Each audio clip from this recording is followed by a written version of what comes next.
कपिलेश्वर पतसंस्था महाद्वार रोड कोल्हापूर यांच्यातर्फे शैक्षणिक कार्यामध्ये विशेष कार्य केलेल्या व्यक्तींचा तसेच संस्थांचा सन्मान चिन्ह देऊन सत्कार करण्यात आला। यावेळी कोल्हापूर जिल्ह्यातील काही सामाजिक संस्था तसेच विनायक कुलकर्णी यांचा सत्कार पतसंस्थेने आज मला इथे येऊन माझा सन्मान मिळाला आणि मला माझे विचार मांडण्याची संधी दिली त्याबद्दल मी अगोदर त्यांचे आभार मानतो। मी वैयक्तिक स्तरावर काम करतो, पण त्यापूर्वी मी 2011 साली बँक ऑफ इंडियातनं निवृत्त झालो। पण मी जेव्हा निवृत्त झालो त्याच वेळी मी ठरवलेलं होतं की माझं जे उर्वरित आयुष्य आहे ते मी फक्त समाजासाठी समर्पित करेन। आणि कारण माझा जन्म हा एका ग्रामीण भागात झालेला आहे आणि माझे वडील मी 2.5 वर्षात असताना गेले आणि माझ्या आईनं 7 भावांनंतर सांभाळत असते। त्यामुळे आमचं जे बालपण गेलेलं आहे ते खूप हालात आणि कष्टात गेलेलं आहे।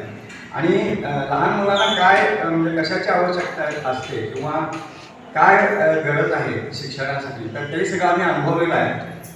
इथं कदाचित बऱ्याच लोकांना माहीत असेल, पण बिंदू चौकात आम्ही जुनी पुस्तकं विकून नवी पुस्तकं घ्यायचो आणि जुन्या वहीतली पानं फाडून त्याच्या नवीन वह्या करायचो। अशा स्थितीमध्ये आमचं बालपण गेलेलं आहे। आणि मोठ्या भावाचे कपडे लहान भावाने शिवून वापरायचे। तर हे सगळं जाणून मी ठरवलं की मी माझं रिटायरमेंट झाल्यानंतर मी स्वतःसाठी काही करायचं नाही मला। कारण माझा मुलगा अमेरिकेत म्हणजे जपानमध्ये तो PhD झाला आहे इलेक्ट्रॉनिक्समध्ये आणि तो आता सिंगापूरमध्ये मोठ्या कंपनीत सायंटिस्ट आहे आणि आर्थिकदृष्ट्या मला काहीच कमी नाही आहे। त्यामुळं माझं सर्व व्यवस्थित आहे आणि मला आता रिटायर होऊनच 15 वर्ष झाली। त्यामुळे मी गेले 15 वर्ष मी फक्त लोकांच्यासाठी काय असेल ते आणि लोकांच्या चेहऱ्यावरचा आनंद हेच माझं उत्पन्न आणि माझं इन्कम आहे। तर मी गेले 15 वर्ष म्हणजे सुरुवातीला मी 2012 पासून 2019 पर्यंत मी राष्ट्रीय स्वयंसेवक संघाच्या जनकल्याण समितीचा जिल्हा कार्यवाह म्हणून काम केलं आणि त्या काळामध्ये मला समजलं की कुठे काय कमी आहे आज समाजामध्ये आणि आपल्या देशाला इतकी वर्ष स्वातंत्र्य झालं पण अजून समाजाला काय दिलं पाहिजे आपण किंवा शहरातल्या लोकांनी काय केलं पाहिजे। त्यासाठी मी 46 धनगरवाड्यांना आतापर्यंत भेटी दिलेल्या आहेत। प्रत्येक वर्षी आम्ही पावसाळ्यामध्ये जवळजवळ 40 ते 50 मुलांना रेनकोट देतो आणि मी माझ्या आई वडिलांच्या नावाने ट्रस्ट स्थापन केले।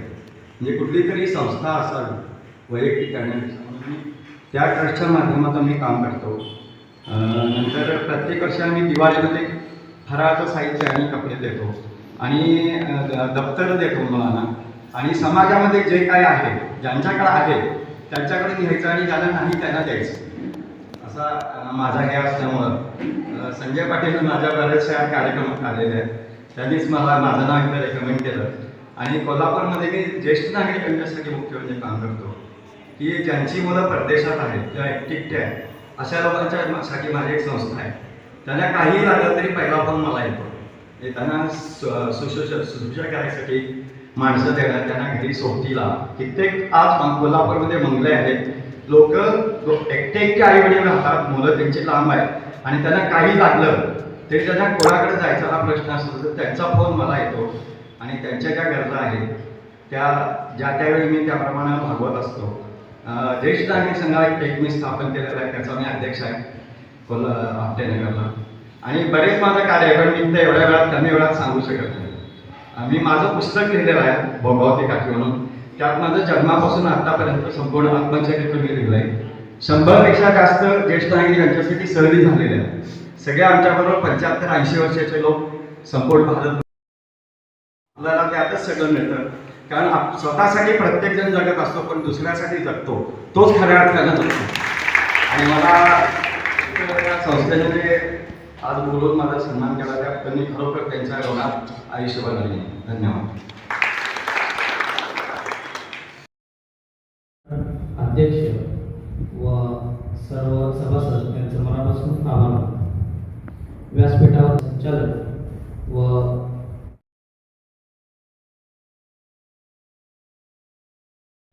अध्यक्ष व सर्व सभासद यांचं मनापासून आभार। व्यासपीठावर संचालक आणि ग्रामदैवत कपिलेश्वराच्या नावानं कार्यरत असलेली अशी ही संस्था भारत